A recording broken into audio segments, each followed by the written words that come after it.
Kylo 1, take away the Jeff and... Oh, hey, didn't see you there. What am I doing? I'm just making lean versions of my old videos. It's been a few years and I just thought, need a bit of a sprucing up. What has changed, you may be asking? Virtually nothing. Virtually nothing, except there'll be a gif of Pen from Evangelion in the bottom right hand corner of every video.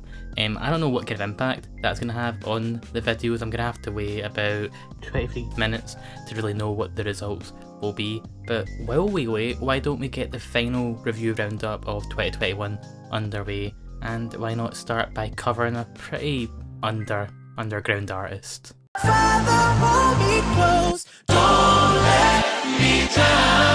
Look, let's cut to the chase.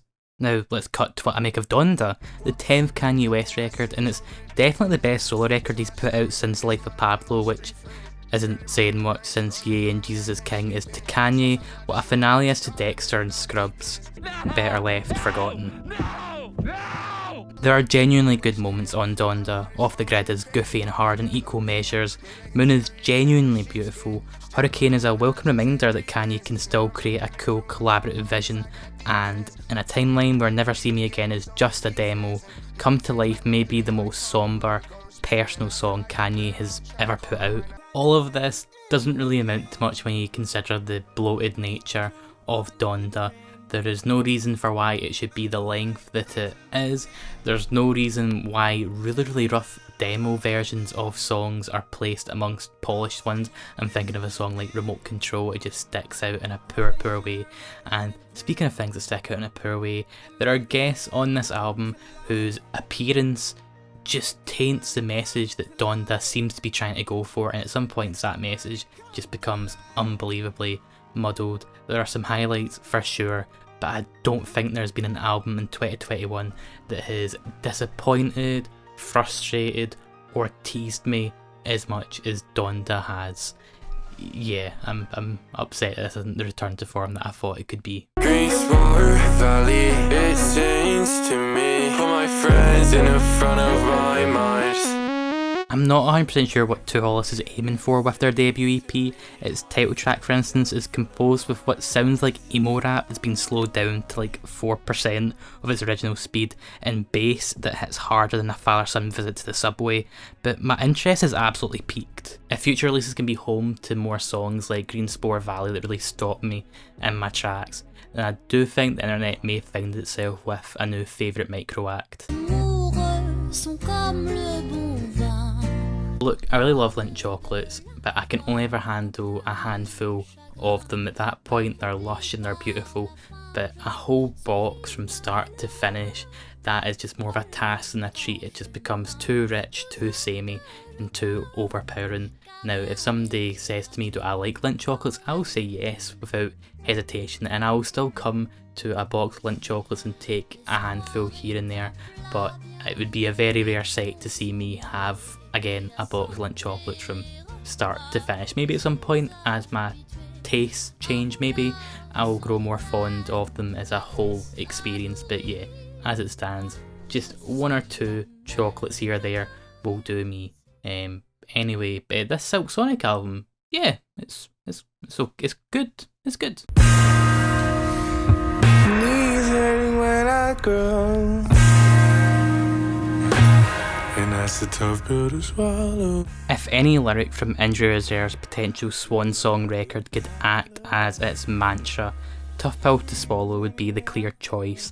You've got the unabashed experimental nature of songs like Superman that are hands down the weirdest and wildest hip hop tracks I've heard since Atrocity Exhibition. Then there's the impossible to ignore emotional angle following the passing of Groggs last year. Despite most of this album being recorded before that, his presence is felt in a very large way. Sometimes this is quite literally, like with his verses on Knees, but also in a metaphorical way with the powerful and painful top picks for you that just really do hit you where it hurts. A tough pill to swallow indeed, but it's impossible to argue against there being abundant growth to go along with that pain.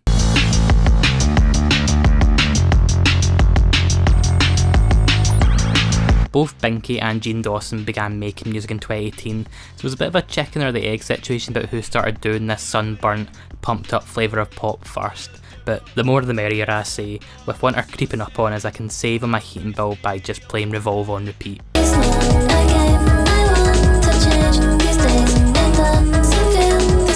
I could say something sensationalist and stupid, like to hell with it is to TikTok music what some rap songs is to hip hop, or I could just say that PinkPantheress has successfully refuted any claims that she is a one bop, one hit wonder.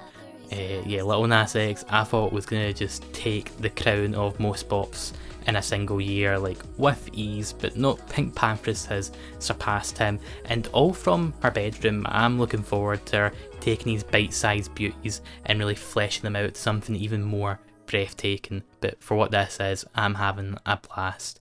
Speaking of Lil Nas X,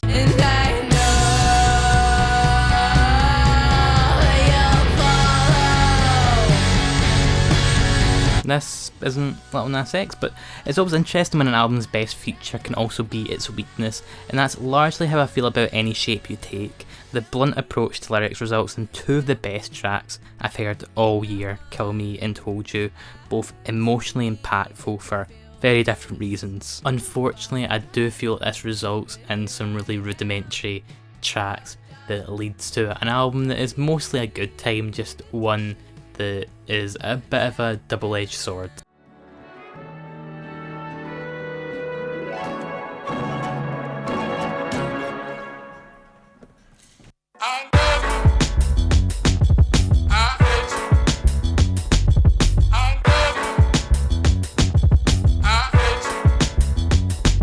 I won't bore you with the usual 2020 was bad spiel, because unless your name was something like P Long Muck, it sucked big time. There are various albums that have taken on the title of the pandemic album, but sometimes I might be Introvert is what I'd like to call the first truly great post-pandemic record. An album that definitely feels relevant to this period in time, sure, but touches on so many universal, personal themes and topics that it just becomes an album that no matter when it was released, it would be and is something truly special. From talking about the warfare going on in her head, letting down friends, metaphorically battling with her estranged father, trying to be the best version of herself, and so much more, Little Simz manages to touch on what could be considered well-treaded ground in a way that has wowed me every time I've put it on. That's without even mentioning just how good these songs sound, whether you want the kind of lush beauty that costs you an arm and a leg on a song like Woman, or the double-sided abrasive bite of Rolling Stone. Sometimes I Might Be Introvert isn't afraid to be its true self, never fumbling once. We all knew this Little Simz album was going to be good, or at least I did, because I'm a good boy that eats his veggies before he gets ice cream, but I was not expecting any hip hop album to be this good this year. It is the best hip hop album I've heard since 2018, just one of the best albums I've heard since that year in general, and that is some good company to be in, Simbi. That is like an album with like 4 10 out of 10 records in my opinion, and you absolutely deserve it.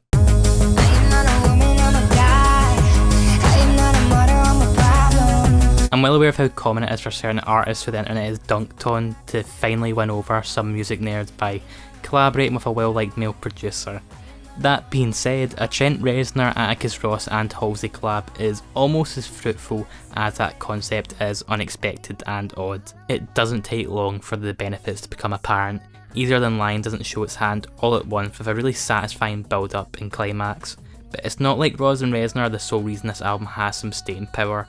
With tracks like You Asked For This and I Am Not a Woman, I'm a God, Halsey is selling me on this somber, dense atmosphere more convincingly than whatever Badlands was supposed to be, and Darling and The Closer are successes in achieving that emotional high point I feel she's been unable to do before this record. I think this is a pretty solid outing, all in all, though in typical Halsey fashion, it can sometimes feel a bit too much, a bit over the top in certain ways. I'm thinking like on the opener, where the volume is just so weirdly mixed. I'm tapping the volume down button like I'm Hector Salamanca and oh man.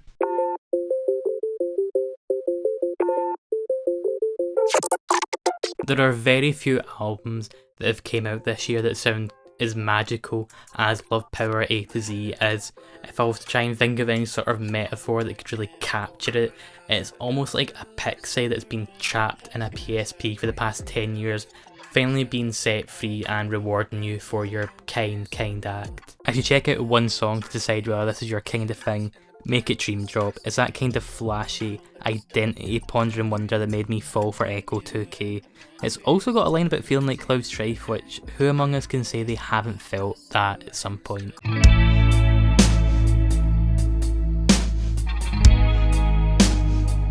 All I'm saying is that it's really convenient that Turnstile come back after they make the Tony Hawk games good again. It's just simple maths. More cowbells equal better music, and not only have Turnstile figured out this formula, but they've also made the cowbell-less tracks good too. Granted, I like my hardcore to have a bit more of a lyrical edge to get me further engaged, but in terms of sheer enjoyment, Turnstile do not disappoint with what I consider to be their best album yet. Glow On? More like Glow Up.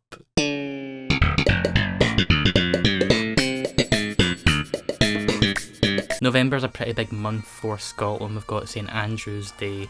We just recently had the Scottish Album of the Year Awards, or the SAY Awards, and there's just been so much music coming out from Scotland in the past few months. I thought I would debut what I'll kind of temporarily call Tartan Talk. I'll get this corny blue lighting, which will probably not appear in the end result. And yeah, let's get underway. Bury your head in the sand, all you want. A billion vibrations surround you at once. The behemoth of Scottish bands, Biffy Clyro, are back with a new album, and after our last release hinted at a return to form, it's a shame that Myth of the Happily Ever After kind of feels like a collection of scrappy B-sides, which is unlike the band's already rich history of great B-side records. I will say though that harking back to older albums with odd time signatures is a glimmer of hope that we can get something formidable sometime soon.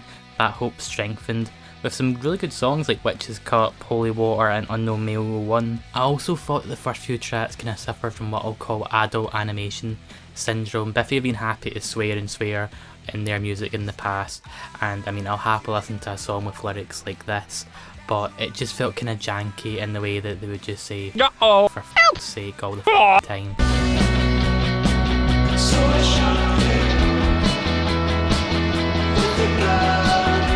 Naming your band after a Simpsons character that only appears in the show for about 2 episodes is going to win my heart pretty easily, but providing a bunch of erratic post-rock bangers, some of which probably predate the recent post-Brexit, post-punk movement since they've been made for what I've heard is like over the past 5 years, and they just are begging to be experienced live, that just seals the deal for me. Is it easier when you don't have to count to 10, when you don't have to pretend? I want to know that feeling. If there's any part of me still thinking about how Church's romantic sentiments were once about the guy who voices Mr. Alvin Chipmunk that just needed to be shaken out, Screen Villains has done a pretty good job of hanging me upside down to get my lunch money. Not without its cruxes. How Not to Drown I think should be a lot better considering who's featured, though it is still a solid track, and with a more impressive array of lyrics that go into some really dark territory for the band and just some irresistible hooks that remind me why I fell in love with the band in the first place. Yeah, I would say Churches have won me back. You've changed your name, it's engraved in the park bench. One of 2 releases I was heavily rooting for to win the aforementioned Scottish Album of the Year award, Lizzie just has a knack for entrancing me in her stories. It's easy for songs in this genre to come across as journal entries, but Lizzie's keen eye for detail, both with her lyrics and production choices, like her proximity to the mic and other wee flourishes, make this quite the experience. Though I would love to hear more from her, I just hope that more positive experiences await her, cause boy can Cubicle be a heavy one at points.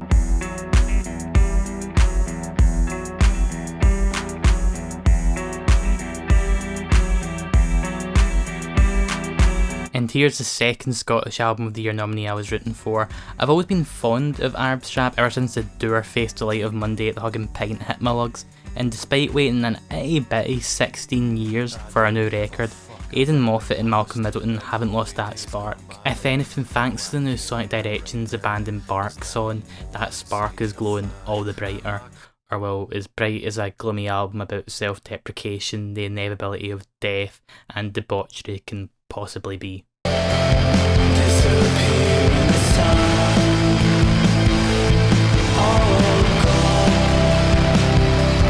With all the chat about the Scottish Album of the Year award, we finally get to the ultimate winner, Mogwai's As the Love Continues, which, I'll be honest, takes me a minute or two before it starts impressing me. 14 minutes and 54 seconds if you want to get precise, but after that point, I'm in. Richie Sacramento, F Off Money and Ceiling Granny are the exact bits of brilliance I expect from the minds behind Mogwai Young Team and Happy Songs for Happy People. Had it been more bite-sized as opposed to an hour-long plus affair, then maybe I'd be a bit more positive on it, but as it is, it's not difficult for me to understand why this has got a wee bit of fanfare behind it.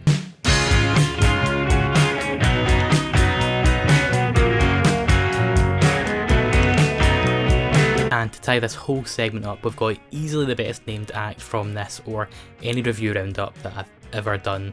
And while I could bring up acts like Sonic Youth and Squid for some comparisons to kind of pull you in, I do think that the Wife Guys Have Read It are more than just a punchline. They stand on their own 2 feet, especially on a track like 66. The build up on that song, it stands out to me so much and really helps make this EP make an impact.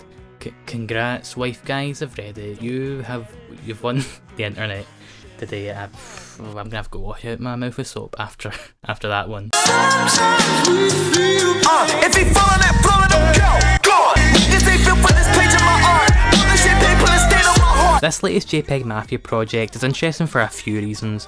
One is what kind of mileage there is in offering an offline and online version of your record, or more accurately, a Spotify version versus a Bandcamp version that isn't burdened with different copyright issues. It's not the first time I've seen an artist do this, but it's definitely the most publicity I've seen behind this concept.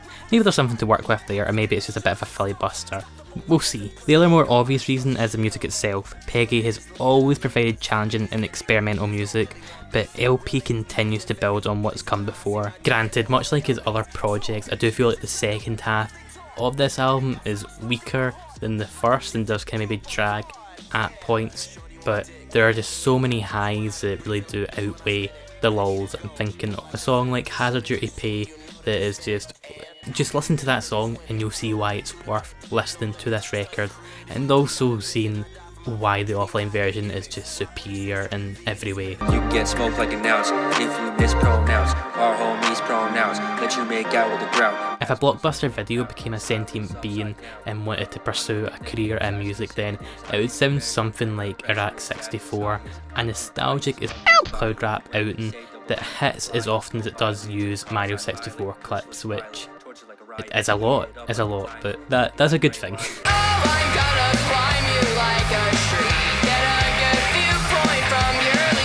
Emo bands, by their very definition, are meant to pull at your heartstrings, make you feel something, and if Picture of Your Pets needed any accolade or praise, it's that Newsground Death Rugby managed to write Hina Mizawa, a song about professing your love for someone slaps so hard, and the person that it's about looks like this.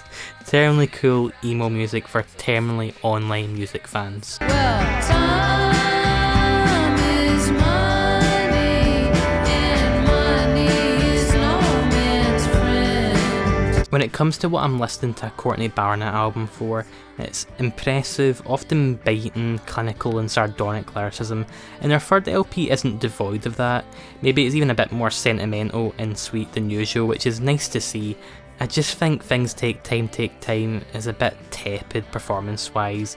Courtney can bring the hooks as evident on our last 2 albums, but nothing quite has that blue tack stickiness that I'm craving. Not a bad album by any stretch, but not the Tell Me How You Really Feel follow-up I was really hoping for.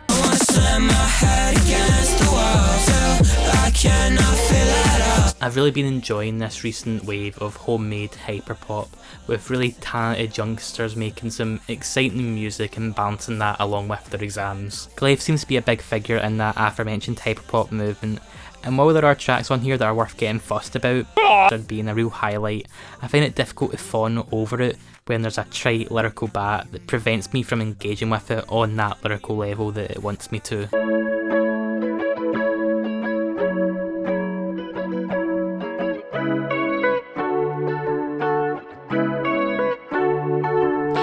Here he is, Lil Nas X, who just seems to have dumped all of his skill points into making great bops.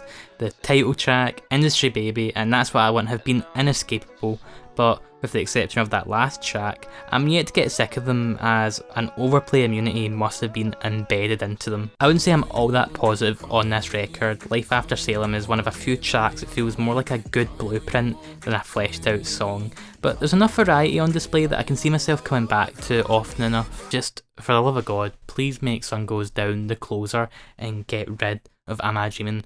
I think the features on here really do justify themselves, but not Miley, I do not like that closer at all. Get rid of it, please, I'm begging you, Mr. Nas.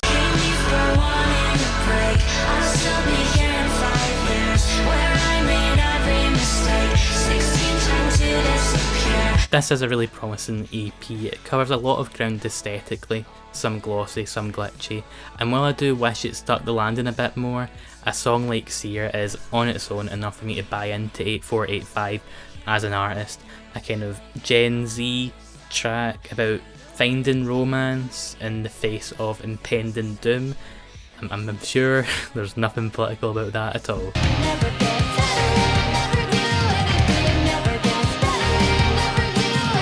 Look, I was already sold on this album thanks to it having enough to chew on, both with its performance and lyrics, a real late stage capitalism scoring album firing on all cylinders, culminating in a near half an hour long 2-part epic which by all accounts should fail, but left me utterly gobsmacked. But then The World's a Beautiful Place also give me a song inspired by Dark Souls.